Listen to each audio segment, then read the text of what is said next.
What's up, everybody? It's Guerrero146 here yet again with another video. I don't know what that stare was, or I don't really know. But yeah, we got a review to do. Royal Rumble 2004. We got John Cena, nice little necklace or whatever. So yeah, Philadelphia, Pennsylvania, January 25th, 2004, on a Sunday, because no, most pay-per-views are. They were normally held on Sunday, just saying. But this Royal Rumble is forgotten. But it shouldn't be, because it's a good show. And I'm going to talk about it right now. Right now. So let's go ahead and get into it, guys. By the way, leave a like for the fresh cut. The fresh cut is pretty ballin', if you ask me.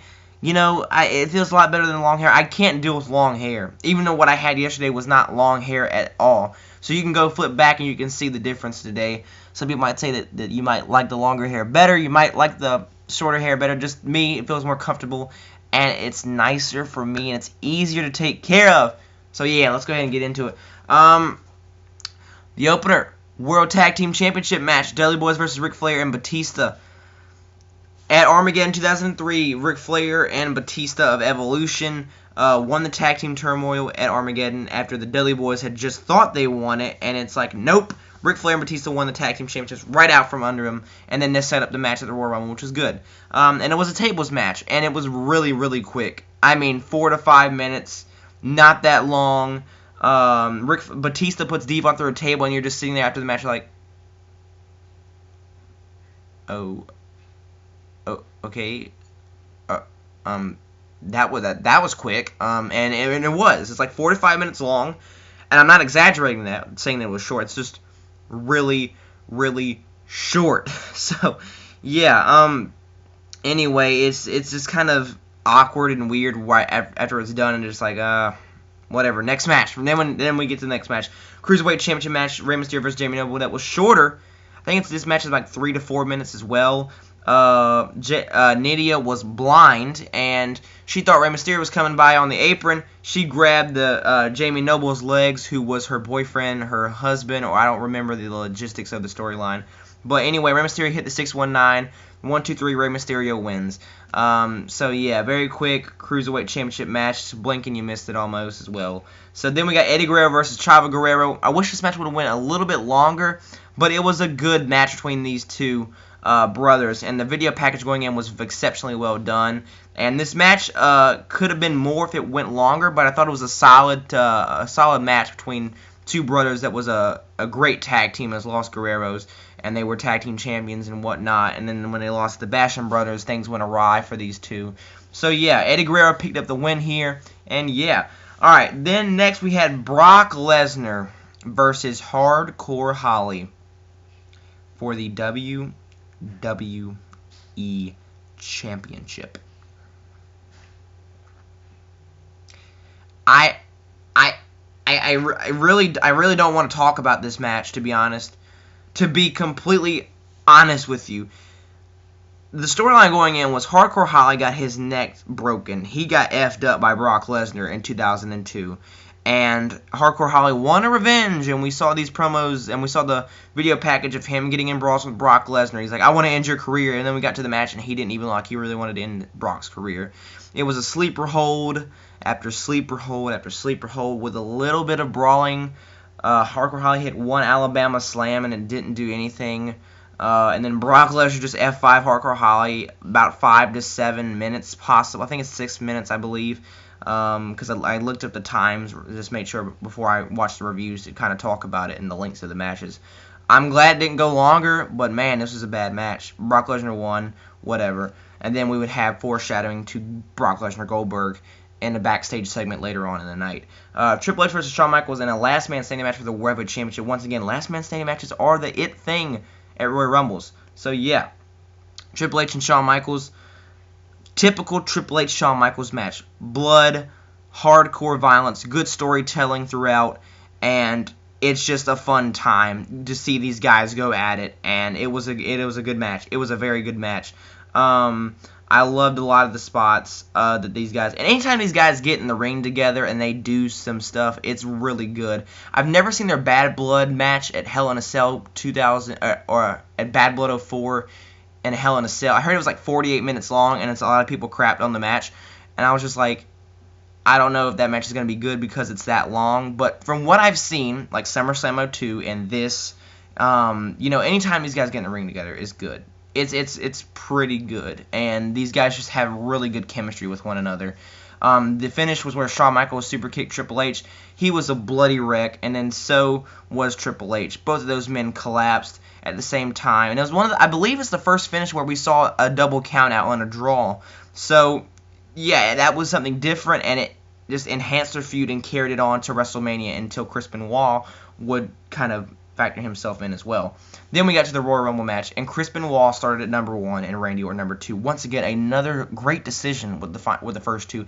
WWE rarely ever gets the first two competitors wrong.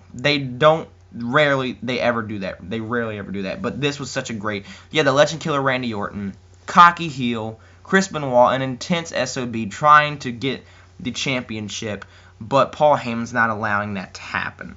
So in the midst of all this, lots of good stuff's going down. And man, going into this Royal Rumble, there were so many story arcs, going throughout. And that's a good thing I talked about in my first Royal Rumble review. A Royal Rumble should have great storytelling going in and going out. It goes and carries it to WrestleMania and carries it to the next pay-per-view or whatever they need to do and enhance it going forward.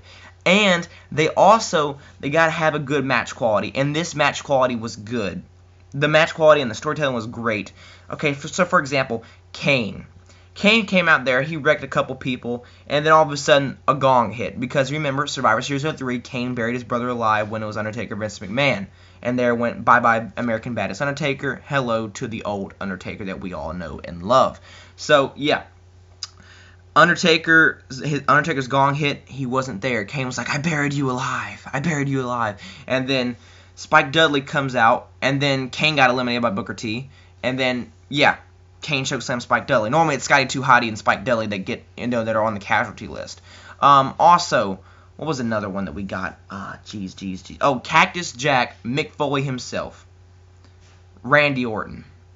JR was like, I'm going to call Mick Foley a coward if he does not show up tonight. Because, man, they set this up at Madison Square Garden. It was Mick Foley Appreciation Night, and Randy Orton kicked Mick Foley down the stairs. Just so good, man. Just so good. And, Mick Foley came out 19 or 20-ish, and he did a double clothesline to Randy over the top rope, and, man, just was wailing on Randy Orton. It was so good, and it set up to their match at Backlash, but before it set up at WrestleMania because there was this big, monumental 3-on-2 handicap match that was to happen with The Rock and Mick Foley. Rock and Sock Connection versus Evolution. Minus Triple H. So, yeah, that was good going into it. You had Goldberg and Brock Lesnar. These guys teased it at Survivor Series 03. You could tell where they're going. Then they went to Royal Rumble 04. And then Goldberg came out and he wrecked a lot of people. So many people. And after that, Brock Lesnar came out and distracted him, F5'd him, and then Goldberg got eliminated. But Goldberg, man, I just need to talk about this one thing. Rest in peace, Nunzio, a.k.a. Little Guido. Man, oh man, what a spear. Check that out on YouTube. If there's ever a video for that, check that video out because Nunzio got killed. He was wrecked physically, emotionally, mentally, psychologically, any way that I know, he was wrecked, okay? So, yeah, and then another cool thing that I like was in this match was you had Kurt Angle was in the mix there, you had Chris Benoit who was in the mix, and then you also had Big Show. Big Show back then was a monster. Big Show looked like he was going to win the Royal Rumble. He was tossing out so many people in this Royal Rumble. Not as much as Kane, but he threw out a lot of people. And he like a dominant force that could not be stopped. And him going up against a little guy like Chris Benoit, it's like, yeah, Big Show would definitely win, but he wasn't. That wasn't the case. Chris Benoit went the distance. From number 1 all the way, eliminating Big Show, one of the coolest moments that, ever. Like, he has him down, and Big Show's teetering, and then Benoit's like, yeah, I'm going to get him. And then Big Show slowly falls, and then he falls over the top rope, and it's so good, man. And then Chris Benoit celebrates, and yeah, then we would go on to WrestleMania 20, where he would face Shawn Michaels and Triple H in a triple threat for the World Heavyweight Championship, and he would realize his dream. That awesome moment where Benoit and Eddie, they hug it out, they shake hands, and it's just so cool. Confetti is falling and whatnot. It's awesome. It's awesome. So yeah, unfortunately, this Royal Rumble is not available, or WWE doesn't, promote this as much as their other Royal Rumbles. And when they say, oh yeah, the amount of winners in the Royal Rumble is just for number 1 is just about the same as number 2. And then we see Shawn Michaels is number 1, and we see John Cena and Undertaker were number 30. But who was the other number 1? They never talk about him. And that's so sad, because Chris Benoit, minus the fact and whatever happened in 2007, I don't know the full truth. We won't never know the full truth if Chris Benoit actually murdered his family or not, or if it was somebody else and he was blamed and framed for it. There's a lot. You can talk to different people on the YouTube website, and you can find out for yourself of what people think and their opinions are. And there's been big, huge conspiracy theories and whatnot, and how it was just kind of buried as the case. But minus that, this should be talked about. This was one of the best Royal Rumble matches of all time. And I mean, it's almost been 10 years since Chris Benoit's death. At least, I know you don't want to mention them, but at least acknowledge that this Royal Rumble exists and some of these matches that he had exists. Because he's had so many great matches of his career. And I could spend so many hours and minutes and, days talking about Chris Benoit and who he was as a wrestler compared to who he was as a person and what happened in those different parallels. But I'd be sitting here for a very long time. But I just wish this Royal Rumble would get its recognition. And I hope that whenever you go and watch this back, or if you ever watch this back, watch this Royal Rumble and see how awesome it is. Watch the Last Man Standing match. And Eddie Guerrero vs. Chavo is worth taking a blink at, but everything else is just kind of solid to and then there's some things that are bad. So, yeah. Overall, this is a solid show. I mean, honestly, it's actually above solid. What am I talking about? It's a good show. It's a very good show. Is it the best Royal Rumble of all time? No. But it's got one of the best Royal Rumbles of all time. So, yeah. That's all I got for you here. Royal Rumble 2003 is coming up next. And then, yeah, we'll talk about that soon. Deuces.